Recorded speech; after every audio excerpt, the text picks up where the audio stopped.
You're looking at a massive food operation run by the Society of St. Vincent de Paul of Phoenix. More than 6 million pounds of food arrive in these warehouses every year. Society volunteer Kate Samalek and Vincentian Phyllis O'Toole are on the front lines. The sorting process is to open up a wonderful big carton, look and see what's in there, and then decide where each item needs to go. Mainly sort food. We keep what's good, we check dates, we throw out what's ripped open, too badly damaged. Soon after Kate and Phyllis and scores of other volunteers do all of the sorting, Vincentians Robert Lansendorfer and Ron Robinson arrive to pick up food that helps restock the pantry run by the conference at the Cathedral of St. Simon and Jude in Phoenix. We pick up basics, eggs, hot dogs, condiments, water. We're open, and anything we can have, we distribute. We always have supply on hand, and this place supplies it in addition to what we purchase. Well, we have usually 2 pallets of food preset for us. So they'll load those preset pallets, and then they have other stuff around which does not go on the pallets.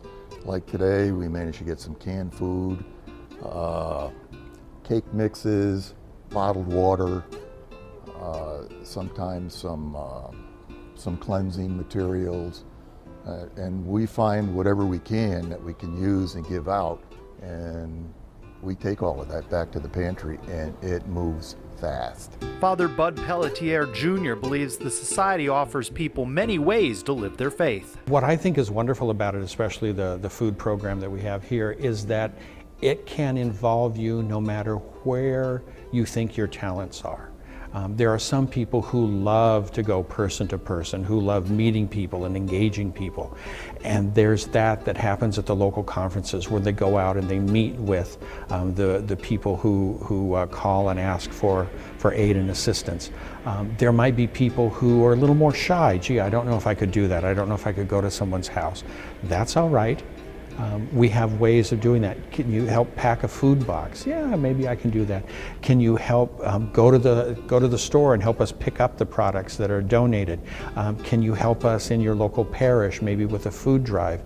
Can you come down to our sorting facility? And I mean, it's a volunteer activity to stand and sort cans. It may not sound glamorous and, oh, well, what did you do to help the poor today? Oh, I sorted cans. How did you find the face of Christ today? Oh, I put a can of green beans over here. But you know something? If that's where your talents and your abilities are, on the kitchen side of things, there are people who have wonderful culinary skills, or there are people who don't have wonderful culinary skills. But you know something? They can chop, they can sort, they can wash, they can open a can. And all of that is a participation in mission. It's the mission of the society, which reads in part, Vincentians are united in an international society of charity by their spirit of poverty, humility, and sharing that resonates with society volunteers. You feel like God is with you because every now and then something would happen when I'd be out delivering, and just it seems like God would step in the way and give you a chance to do something you wouldn't normally do. Well, the fellowship is what I like, and the thought that all of this food is going to these different places is just amazing. I've been in 3 different parishes in Phoenix, and they've all had active St. Vincent de Paul societies. And even as a little girl, I can remember certain people in our parish that were so devoted to St. Vincent de Paul. I like helping people. I really, really do. And in addition to food, I pray a lot for them too. I think that's very important. And it's very nice to be able to help somebody that is hurting and seems to have no other place to turn. Satisfaction, and also there's a lot of church involved here. It's a requirement that you help those who don't have as much as you do and who really need the help. I mean, that's not just something that makes you feel good. I mean, you're required to do something like that. So we all do. And the people that, boy, I work with, it unbelievable. Some of the food processed here on the main campus for St. Vincent de Paul in Phoenix is prepared by volunteers like Mike. He's opening up cans of vegetables that will be used in the meals served later in the day at this dining room and at 4 other locations across Phoenix. Single mom Claudia Tria says she feels comfortable bringing her kids to St. Vincent's dining room. The meals, I think they're good. They're really good. And I like how there's a lot of families here. You know, you don't feel weird when you come here. Like a lot of people that need help, you know, when they go places, they feel uncomfortable. Here I don't. Claudia appreciates how she and her family are welcomed and treated with dignity and respect, hallmarks of the society. Well, actually, I've never really gone anywhere else. You know, I mean, when I would hear about going to other places that help you, I would, you know, like prideful or a little like embarrassed. But when I first came here, a friend actually told me about this place, and once I came, like I said, I seen all the families, so I was just like, well, you know, I just fit right in, and it was real comfortable. Everybody greets you at the door. They say hi, hello, you know what I mean? Real respectful. They're nice. Lily Bates and her husband Randy care for their grandson. The warm meals served by Caring Hearts help them make ends meet. Oh yes. We live on our Social Security, me and my husband. I'm disabled and he is too. So after paying our rent, we get a little bit of food stamps, but not enough to really put in, you know. So coming here in the afternoon, you know, in the evenings after he gets out of school, it prolongs our meals. You know, we have more for the weekend meals when they're not open, but you know, it helps us. And I have a lot of friends here. We socialize and I meet a lot of different people. Vincentian Frank Barrio says the society has created a family atmosphere driven by person-to-person contact. Tonight, we never have a shortage of people who want to come and serve the poor and meet them, shake their hands.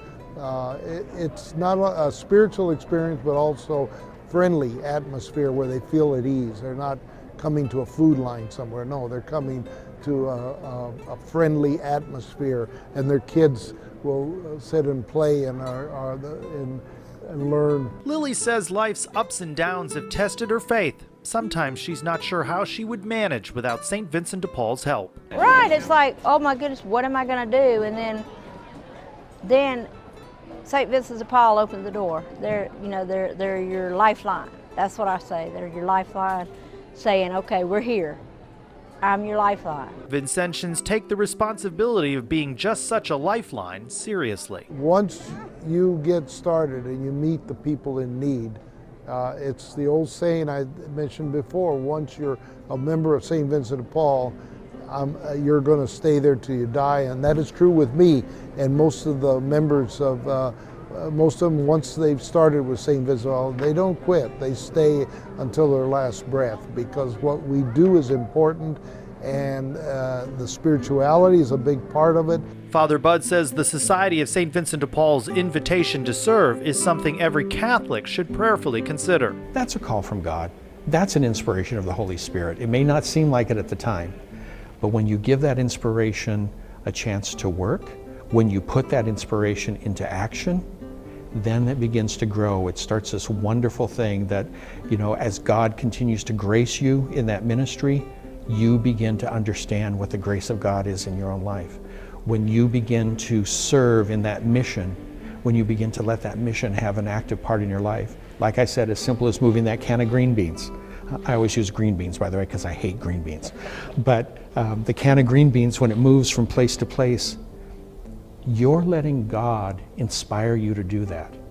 And anything that lets the Lord in any way, shape, or form, the Lord is going to take that opportunity. The Holy Spirit is going to take that opportunity to grow and strengthen and be an active part of your life. And then all of a sudden, you'll realize, wait a minute, this has helped me grow. This has helped me in my relationship.